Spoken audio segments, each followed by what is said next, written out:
skoðum pressa framan á. Hér Mattias út á Erling. Erlingur sé með sendingu inn á teiginn, en mikilvægur skallið hérna á Grétari Snæ.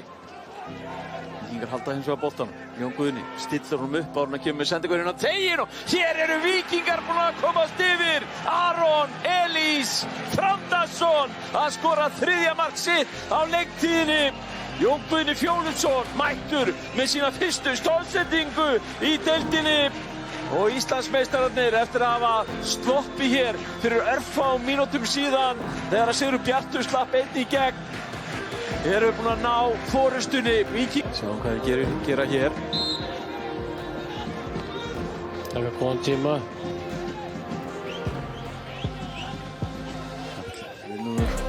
Það lyfta boltanum hérna inn á teiginn, og hér kemur annað markið. Helgi Guðjónsson sjá svo nálægt því að tvöfalda fórskot er að rétt á það. Gerir það bara núna. Og Íslandsmeistararnir líklega að klára þetta hér. Einum manni færri.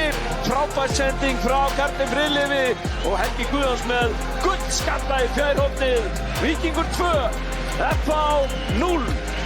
Já, þetta er mjög vel gert og þetta er típist. Kemur á nærsvæði.